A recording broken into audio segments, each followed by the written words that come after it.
Hello and welcome to On Point. I'm Katie Fauskee. Harassment is part of the online world. The Pew Research Internet Project shows 73% of adult online users have seen someone be harassed in some way online, while 40% have personally experienced it.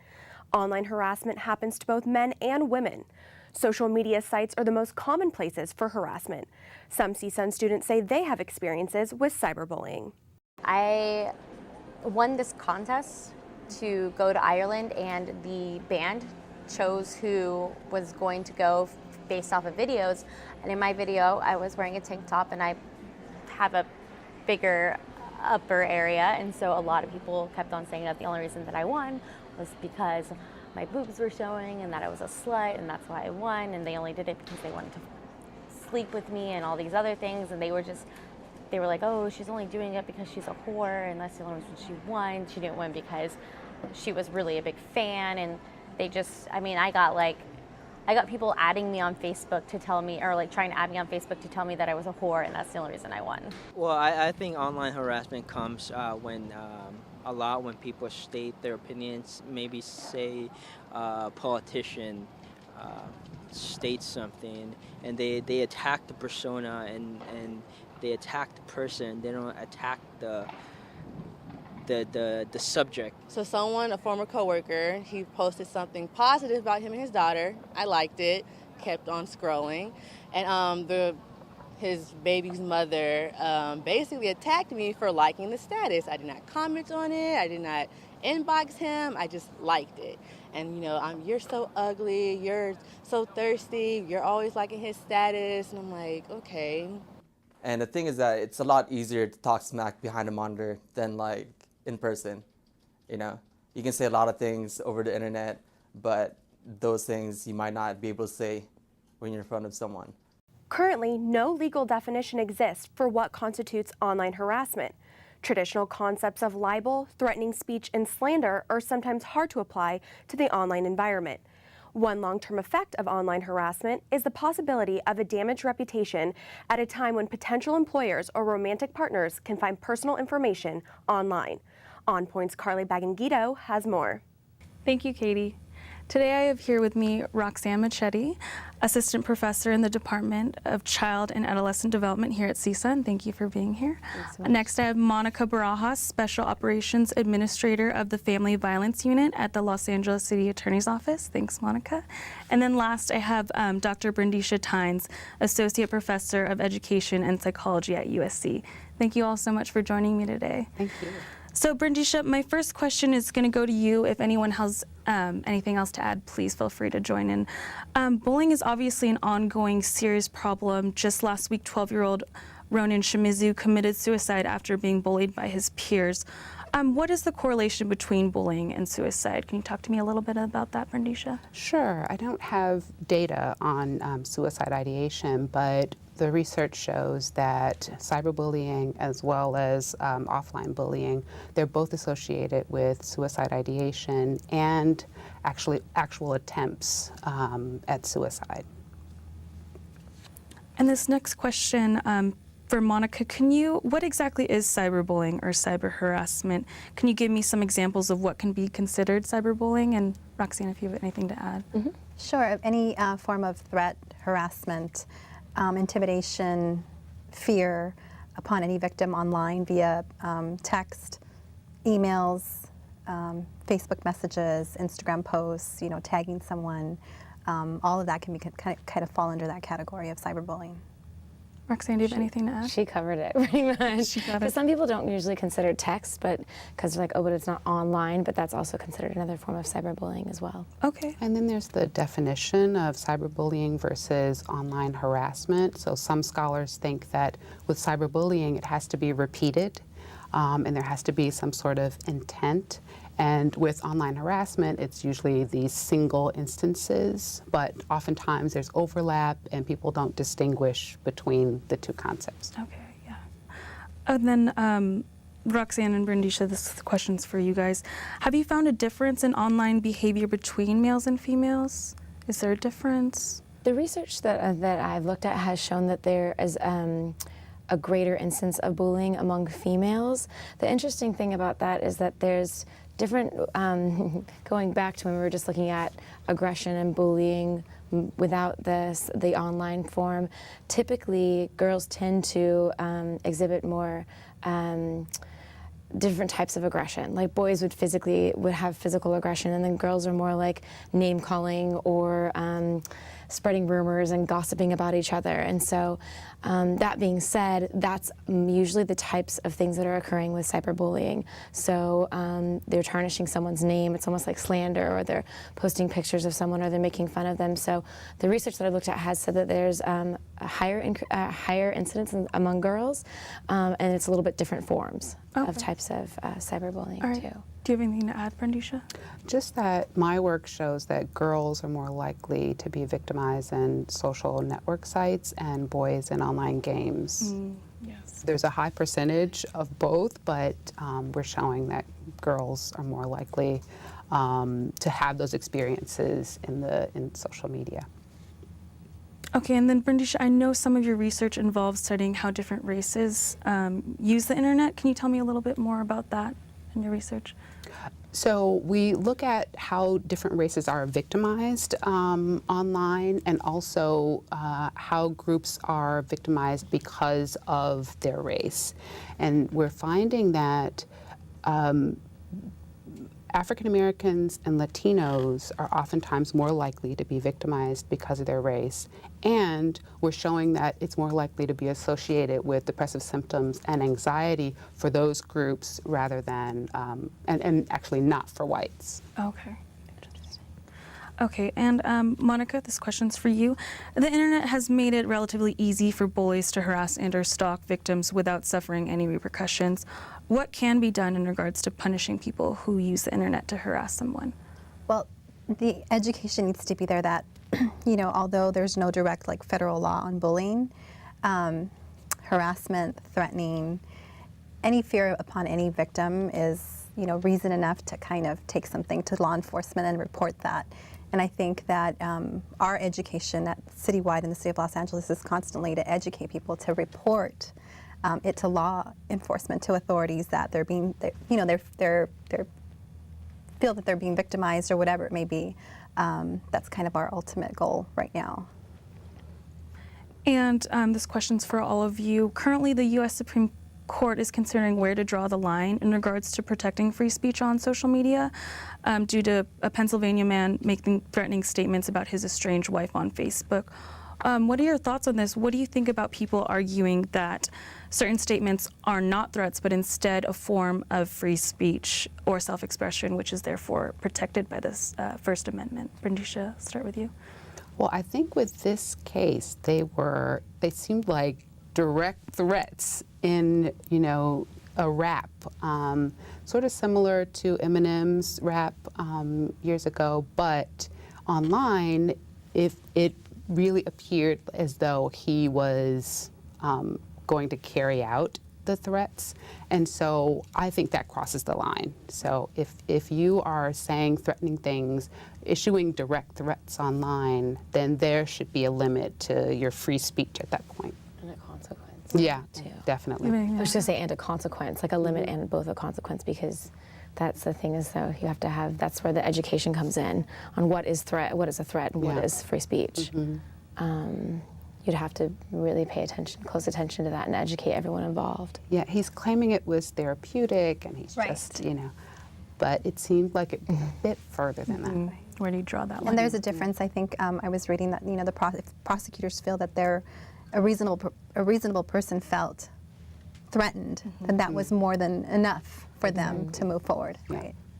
And sort of going off of that question, California is one of the 13 states that has enacted cyber exploitation laws. What do you guys think it will take in order to get more laws like this in California and in other states? Well, I think just educating the public to move forward, to go to even start at their local government level, and to implement more regulations and have harsher kind of consequences, even at the school district levels, and now at the college levels, and kind of start from the bottom and work their ways up. Absolutely, and I think more research. Yes. I know there's sort of a proliferation of research on cyberbullying, but we need more studies. We need the studies that are out there. Some of the nationally representative studies, they show that only about 10% of the population are experiencing cyberbullying, but I think it underestimates a lot of kids because of the method that they use. And so sometimes they'll do a survey, and it's a telephone survey, and your parent is sitting right there. Who's going to say that they've been a victim if the parent is there, right? So some of the more regional studies we see, more like 25-30% of the populations in these school-based studies have this problem. And so once people see that it's really a huge problem in schools across the country, I think they'll be more likely to pass more laws. Okay, and there are all these new apps nowadays. New apps such as Yik Yak and Whisper allow people to post things anonymously online. What do you think about all these new apps? Is it just a new platform for bullying? Roxanne, I'd love to start with you. I think it can be for sure, and I know that I was just reading something where Los Angeles School District had banned, because there was different forms of bullying going on through Yik Yak, and it is it's not traceable. So you can't, even if we're doing our job and educating everyone about reporting cyberbullying and such, if they're using an app like that, it can't be traced back to them. So I think they're problematic. I think they do need to be, we need to be educating parents. There's also helpful apps, and I'm drawing a blank on the name of one, but there's one that's really popular and it's free and it's actually for parents. And it's something where it actually gives you a guided questions to ask your child every week to check in with them.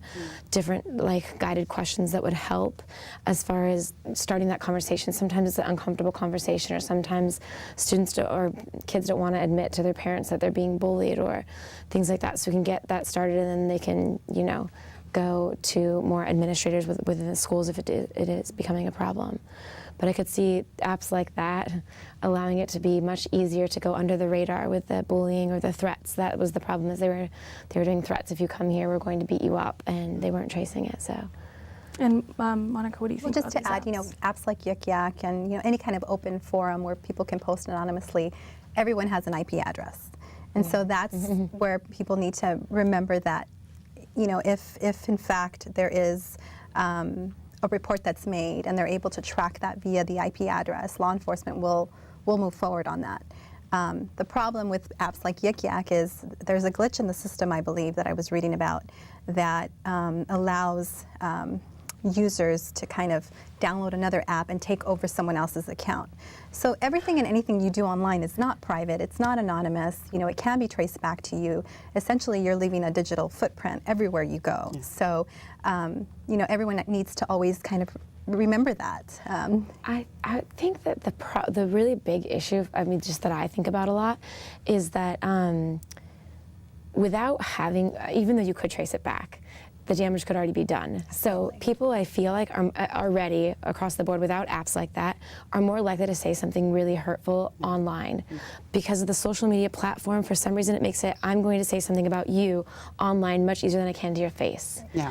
And so it makes people say and act in ways that are a little bit more harsh sometimes, is what I've kind of come to learn. So then apps like that give you this false belief of I can't also get caught. Right. So I worry about the repercussions of what the damage is going to do, even if we can eventually trace it back to the person. I feel like it's going to make things, it's going to make it easier for people to be more cruel, is what I'm a little bit afraid of. And again, you're going to have that issue of, well, it was their intent. No, it was just, it was a joke. And it's like, no, because if the other person felt threatened or the other person was in fear, then it becomes a problem. And I'm curious, Monica, you said you can trace back for the IP addresses. What actions are then taken once you can track someone? So if something is reported to law enforcement, what they'll do is they'll look up the user's name or user's account, or just kind of try to trace the history. It just depends. I mean, they obviously are the experts in finding out how to trace anything back.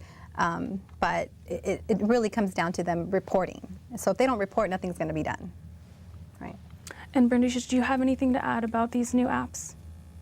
Well, one app that I think I'm very concerned about, the Yik Yak and Whisper secret sharing software, or apps, but there's also one that's being developed right now called Rethink that's supposed to help people to, it'll give them a message before they send a negative message. And 93% of people in trials actually decided not to send the message. And so, you know, there are all these secret sharing, you know, apps, but then people are also developing apps that will help people to curb some of their negative behaviors online. I didn't know that. That's a great insight. So today's day and age, the internet has become pretty accessible to everyone and anyone. What age range is cyberbullying affecting the most? Brendesha? There are several studies out there, and there's not much agreement. So there's a group of studies that show that it affects younger teens more so, and then a group of studies that say older teens.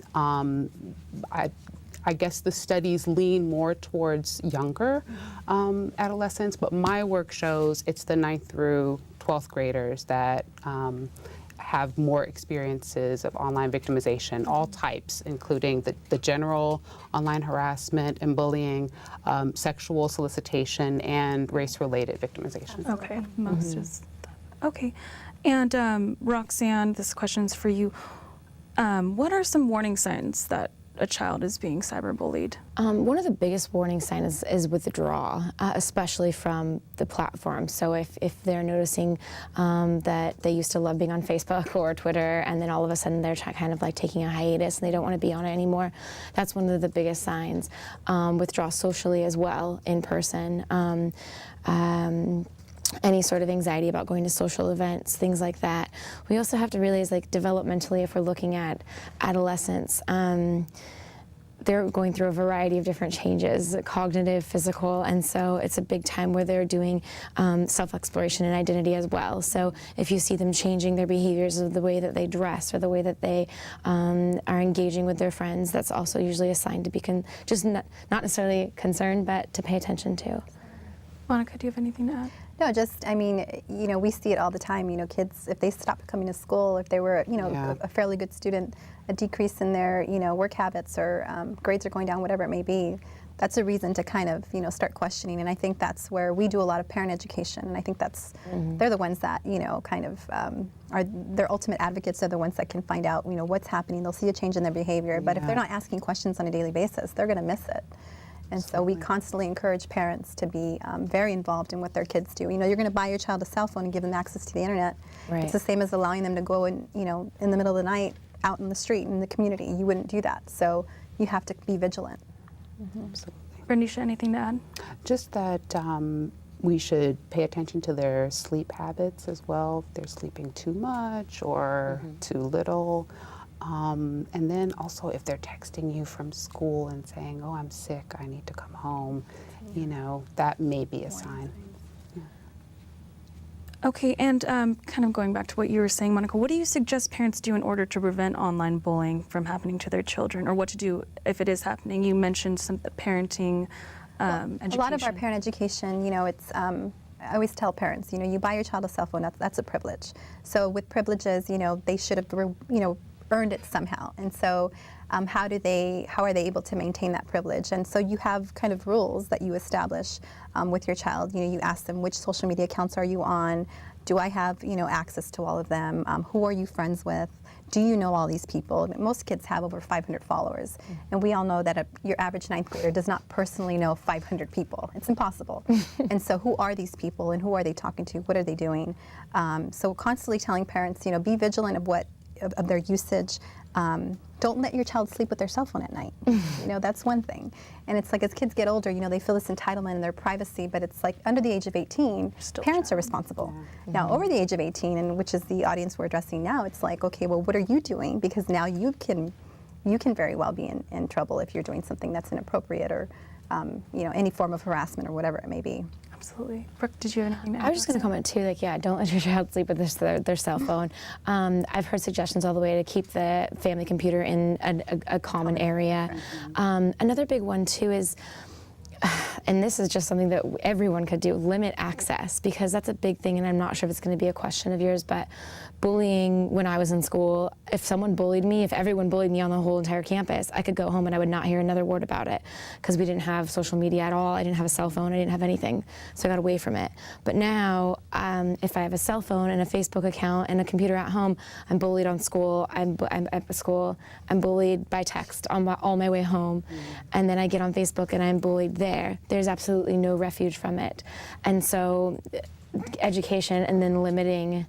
If you do think that there's a problem, that access is what's, that constant exposure, if it is something negative. So what you're saying is there is a huge difference between traditional bullying and cyberbullying because of all this new technology, because of For all sure. this. You can't get away from it. Honestly, if I was being bullied like cyberbullying, it could, if I'm sleeping on my cell phone, literally be happening every single waking minute, every text, every post. Right. And what's really funny is parents will say, well, give me your cell phone, or I'm going to take, disconnect service. But if it's Wi-Fi ready, then they can go to your local library, Starbucks, and log in, and there you go. It's still there. We're a society controlled by technology. Brendesha, do you have anything to add about what parents should do in order to prevent online cyberbullying, or what to do? I agree to some degree that we should limit access for younger kids, but for the older ones, and then also for younger kids, if they're doing more types of activities that are like coding or have to do with creativity or requires them to be creative, I'm likely not to limit their ability to do those types of activities. And so maybe we limit their time on social media and make sure that they're doing more of, those activities that have been shown to be associated with increased academic performance. And Roxanne, I'd love to start with you on this question. What are some consequences that come with being cyberbullied for a child, short-term and long-term? There's a variety of, again, I look more at adolescence as well, and so I'm looking at it from a developmental perspective, as socially, cognitively, and so we all know, or a lot of people know, that during adolescence we're still developing the prefrontal cortex, and so this part of the brain is what controls decision making and ability, risk taking. So on one hand, you may not be able to have the foresight that I should not do this, that app that you're talking about. But so you may not understand that posting this about this person is going to have really, really negative consequences. On the other side too, you might not have, there's a part of egocentrism playing a role, where you have this view that, everything is about you, I guess is the best way to explain it. So you're going to take it a lot more personally than maybe someone who's 35 or 40 years old, who might be able to distinguish that, this is one person's opinion of me, but it doesn't mean that's who I am. Doesn't define you. So consequences can kind of evolve around all of that. If someone's spending a large amount of time online and then they start withdrawing, there could be a whole bunch of different sorts of social consequences, where they're becoming more depressed or socially anxious out in situations. And that's, there's so much I could say about that, but I'll let everyone kind of add on too. Sorry, I'm running out of time, just wanted to kind of move things along. Brendesha, this is a question for you. What do you suggest victims of cyberbullying do if they are being cyberbullied or cyber harassed? So one thing I ask, when I talk to parents, I make sure that they have open lines of communication with their child, so that when it happens, the child feels very, open, and they're comfortable with talking to their parent about the experience. And so they talk to a parent, they talk to a teacher, they report the experience to the actual site, they block the person. The interesting thing is, they have all the strategies in their toolkit. They know what to do, right? And so, they'll do all of these things. They will sometimes, stay off the site for a while. But they have the strategies in their toolkit, and if we just talk to them, we can kind of come up with a plan together for what they should do. Great. And unfortunately, down to our last couple minutes, so this is my last question for all of you. Obviously, technology is a huge part of our society, and it's here to stay. So what do you see happening with cyberbullying within the next 10 years, or what do you hope to see? Roxanne, we'll start with you. What I would hope to see is more reporting, as you were talking about, really truly reporting it, because if someone pushes someone down to the schoolyard, that's going to get reported, but if someone slanders someone's name or does some threatening online, oftentimes it's gone under the radar, like I said. So more taking it seriously, where everyone takes it seriously. Even if I see someone bullying you, I step in and report it.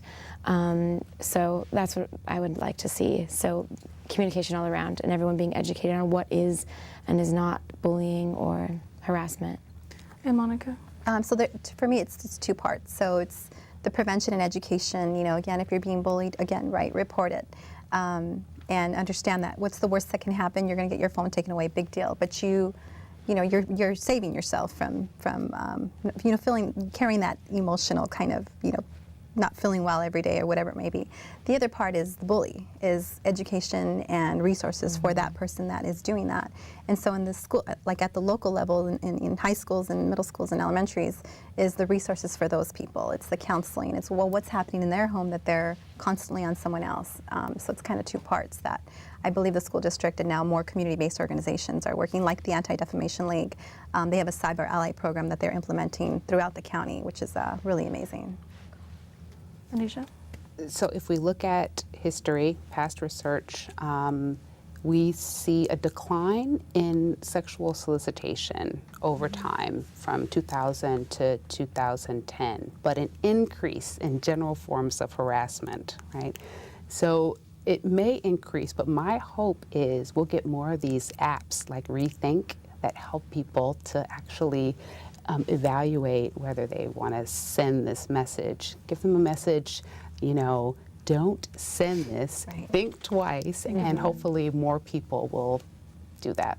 Great. Yeah, I hope that too. All right, I want to thank all of my guests so much for being here with me today. It was a great topic. Thank you, guys. Thank you. Today, 1 out of every 4 American kids is Hispanic.